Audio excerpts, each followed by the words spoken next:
The cave entrance lay behind a waterfall of stars and light. It smelled of lavender, but its walls were painted red with blood. Karl knew this was practically a suicidal mission, but they were in there. There weren't any lengths he wouldn't go for them. He glanced at his team, standing on the edge of the rock ledge, the opening gaping before them. Everyone ready? It was a rhetorical question. He didn't think anyone who had survived up to this point wasn't ready. Janet, Emma, Elijah, Hugh. They'd been through thick and thin together, and then some. Monsters, gods, people, rivers, oceans, and mountains, skies, valleys, tundras, and volcanoes, and, worst of all, themselves. Some days, Karl still wondered if Wyatt's death was necessary. His team nodded silently, and Karl led them forward. Stepping a foot into the cave, the air seemed to grow colder, and the light from the waterfall dimmed drastically. He drew his sword, Janet directly behind him, her shield strapped to her arm and her spear held tightly in her grip. Janet nudged him when he froze. Time is of the essence. Karl nodded and started forward again, shivering, not for the lack of heat, but for the feelings of eyes on him, watching, staring. Their footsteps were thunders in the tunnel, and their breathing were wind gusts. The light shrunk until there was only a sliver of it left, and Karl stopped, tapping his sword on his steel arm bracer in a peculiar pattern. He didn't dare speak, even though tapping his sword meant making a sound too. He just didn't feel like using his vocal cords in this cave. His team stopped, and a faint, warm light emitted from behind them. It was Hugh, creating a fireball with his staff. It wasn't much, but more than enough for Karl to notice what was in the tunnel before them. Karl swallowed. "Oh," Elijah breathed, his voice low and barely audible with shock and fear. "Skulls. Not just skulls. Full skeletons. The bones unsettlingly white, laid on the sides of the tunnel. Some were fractured or, seemingly, blown into tiny pieces. Some were scattered about, and in the center of the tunnel, the blood on the walls persisted as well. This path continued for as far as the eye could see. After a moment, Karl sucked in breath. "Come on, let's go." The one-way hell on earth, this cave was called. It was a recent discovery, in a way. People had been venturing into it for centuries, millennia, for various reasons. Treasure, pride, glory. The legends had been told since the beginning of recorded history. The reason the real thing wasn't revealed until 3 years ago was the fact that, well, the people who went in never returned. Hence, the name. And the skeletons, just by the sheer number of them, were enough to prove it. Karl's grip on his sword tightened. Judging by the statistical numbers and the proof in front of their eyes, they were not going to make it out of here. But damn him if he wasn't going to try. His team stayed on high alert as they slowly headed deeper into the mountain. Hugh was now in front, leading the way with a small ball of fire on the end of his staff. Emma cocked her rifle, holding it up to look through the scope, the barrel pointed past Karl's shoulder at whatever may lay ahead. Janet's spear crackled with electricity, and Elijah knocked an arrow, drawing the string back slightly. As suddenly as the skeletons had appeared, the tunnel opened into a cave. It was moderately large, but Karl could see clearly to the other side, the ceiling, and the walls on both ends, with tunnels leading out further into the mountain. It didn't register to him what was in the cave, until Hugh sucked in a breath and stepped back, crashing into Karl. he hissed as Hugh managed to narrowly avoid getting speared by his sword, and held his brother up until he regained his balance. By then, the rest of his team had also taken a step back, instantly pointing their weapons at the figure who had seemingly appeared out of the darkness. Karl squinted in the dim light, but before he could get a proper hold of the figure in the dark, tall, imposing, with more appendages than was normal, and something that glowed red on its body, Hugh's fireball was snuffed out. He heard a distant yet distinct sound, the flip of a coin. The cave was suddenly filled with a bright, eerie green light. Karl winced and squeezed his eyes shut, bringing up one arm to cover his eyes. His sword arm dropped, the tip scraping against the stone floor. When he determined he was no longer in danger of being blinded, he opened them again. The cave walls were now painted in a deep, overpowering green. Karl's team was washed in the same color, which came from the cloaked figure. No, it came from the lantern in the figure's hand, and it hung next to their hooded head, a brilliant, rich, viridescent flame flickering inside, so bright it was almost blinding. It illuminated the figure's face, and Karl's eyes widened when he saw that it was a person. A human. The two deep brown eyes, olive skin that looked green under the light, and strands of short, wavy hair spilling from their hood. Their face was smooth, round, ageless, and one look told Karl that this figure was neither man nor woman. They were either both or none. They stared at Karl and his team before finally speaking. "I see." The group all flinched at their voice. It echoed in the cave, but it didn't need to sound like a thunderstorm, loud, commanding, and shaking their very bones. They continued. "You're not here to kill me. Not exactly." They paused. "Gotta say, that's a first." He wasn't sure how they managed to gauge their intentions so fast, but he wouldn't let his guard down any more than he already had. He held out his sword. He glared at the figure. They may look just like a human, but given the death toll of the people who had ever entered this cave...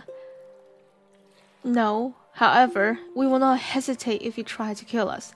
Stay back. You're holding on to hope, and that's what's driven you here," they continued, as if Karl hadn't said anything at all.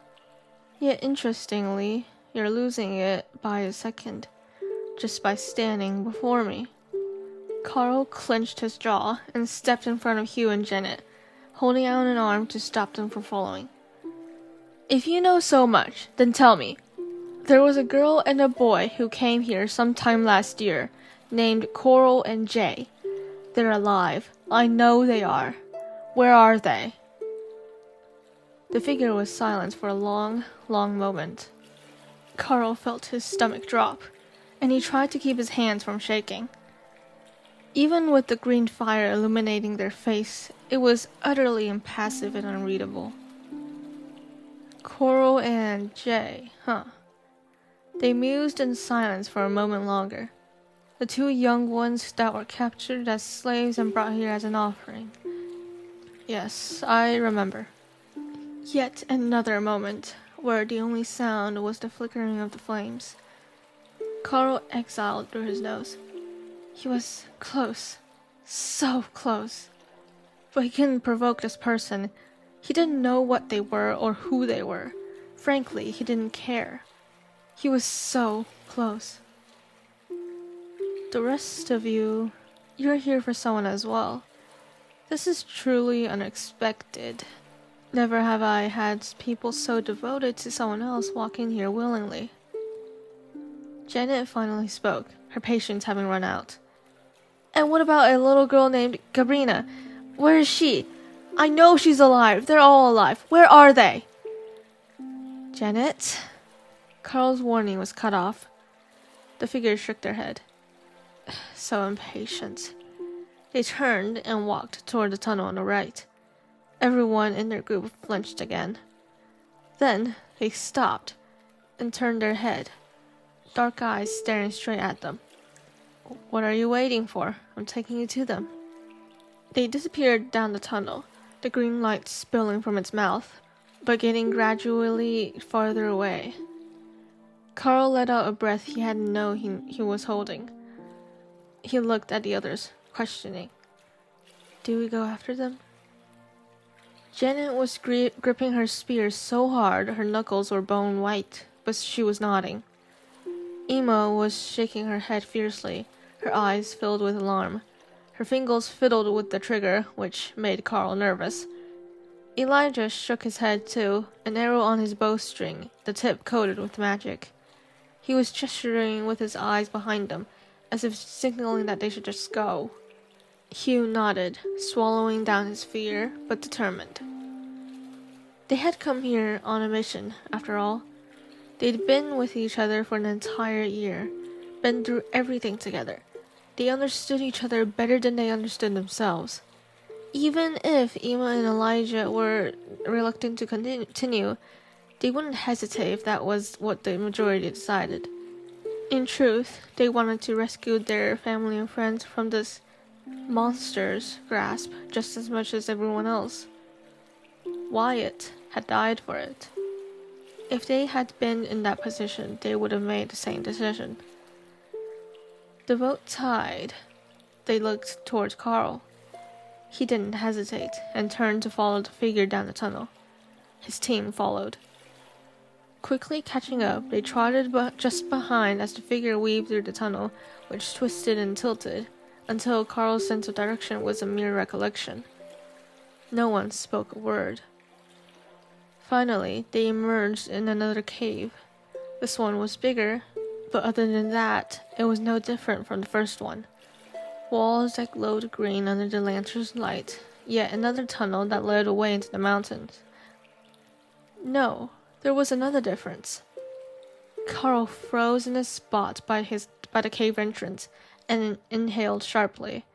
Hugh slammed into him, but he caught himself in this time and stood, confused, before seeing what Karl had been staring at. He gasped.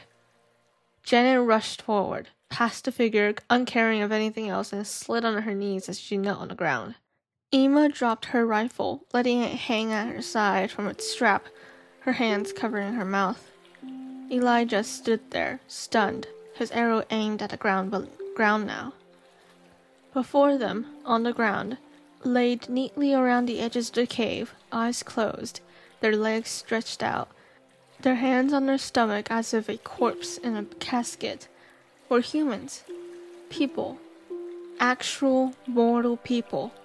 Dozens of them, their chests rose and fell in perfect synchronicity. Alive. Then Karl spotted him. Jay. Next to him, with no mistake, even when he'd never seen her before, was Coral. She looked exactly like Wyatt. Hugh rushed to them first. Emma went off and found her partner, who she'd been separated from for 3 years. Elijah stumbled to a little boy, his foster son, who he thought he had lost a year ago.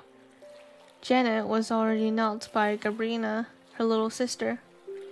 The figure stood silently in the middle of the room, staring at Karl. He stared back. He wanted nothing more than to run to Hugh's side and hug Jay, even if he was in some kind of coma with the other people around the cave. However, instead, he looked the figure over, confused. Finally, through the quiet sobbing in the room and the flicker of the fire, he said, "Who are you?" The corners of their lip twitched, and then settled back in its impassive line. Good question, but wrong. Still, I suppose I'll indulge you. They fell back into silence before taking a breath. I have no name. I did, but I outlived it, so I no longer have one. You just consider me the monster of this cave, the final boss in the journey for riches, glory, and fame. The truth is, I have no riches. and I can't be killed. Believe me. It was unsettling how clearly the silent "I've tried" was supposed to be there, just left unsaid. Then what are you? Karl asked. He wasn't exactly sure if he wanted to hear the answer, though. That is the correct question. Forgive me if my answer is a bit much. I haven't ever explained this to anyone before. This time, they actually smiled. I'm a human. I'm a monster. I was the bearer of light and the guiding power of the dead. I led the souls from the living realm down through the treacherous depths of water and ice to the realm of the dead. I guarded the borders of the earth and Erebus, and I gave counsel to those who needed it. Karl inhaled sharply, not for the first time that day. You're a god? Their smile turned whimsical. No, I was a human. A very lucky human, chosen by the Lord of Death to ferry the dead and make sure people respected the boundaries of life. What's important is that I grew sympathetic. I let people live a little longer. I let them stay on the surface to give their loved ones one last message. I turned blind eyes on certain souls, allowing them to roam free. As you can guess, the Lord of Death didn't like that. Their smile faded. The last straw was when my mother, old, frail, the time had gone away from me, died. I healed her body, and I let her inhabit it again for another year. When he found out, he cursed me. The room had grown quiet. The rest of Karl's team had been just as invested in their story, but in the gap in the conversation, Janet spoke. Can you... They waved their free hand, and at first, there were no changes. Then, slowly, Coral, Jay, Gabrina, and the other sleeping people were breathing at different intervals, out of sync with the others. They'll wake up soon. There has been no harm done to them, and they're perfectly healthy. The look on Janet's face would have been comical under any other circumstances. A previous chosen of the Lord of Death, Karl said, politely, trying to continue their previous conversation. What happened after he cursed you? Correct question again, they replied, their eyes never leaving his. What happened next was this, but not just this. If I was only trapped in this cave, it would have been infinitely better. Instead, I'm bound. I'm bound to a monster. They stopped abruptly, then seemed to make up their mind. They walked towards Karl, and, for a second, he was rooted to the ground, uncertain and unsure. Then they walked past him, back down the tunnel. Carry your own. Let's go. Neither Karl nor his team knew what was going on. They exchanged confused glances, but then hurried to pick up their rescuees. Karl took Coral, while Hugh took Jay, and they followed the green light down the tunnel, back into the main cave. I'm aware the situation is bizarre, they said on the trek back. They seemed to grow more comfortable with talking by the second. That, or it was a necessity, for reasons Karl could guess but didn't dare voice. But if you wish to leave alive, you must listen to me. I will leave you in the entrance cave, and I will leave down the other tunnel. As soon as you see the light from my lamp disappear, run, leave. Do not hesitate, or I will kill you. Karl stood by the tunnel leading out to the waterfall again, the others behind him. He had sheathed his sword to carry Coral, but he was tempted to take it out again. Why? I thought you were helping us. I am. It was said in a way so matter-of-factly, so casually.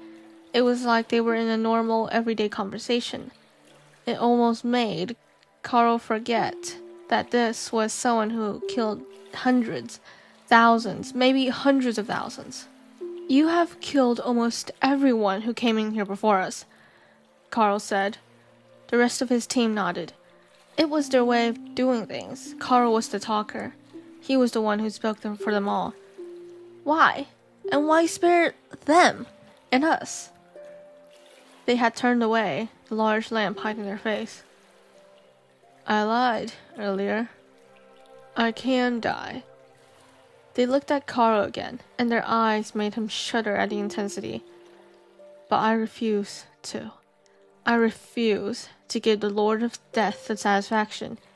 Instead of killing me, he wanted me to do it myself, out of despair, out of self-hatred. Because that's what this curse does. All it does is bring despair.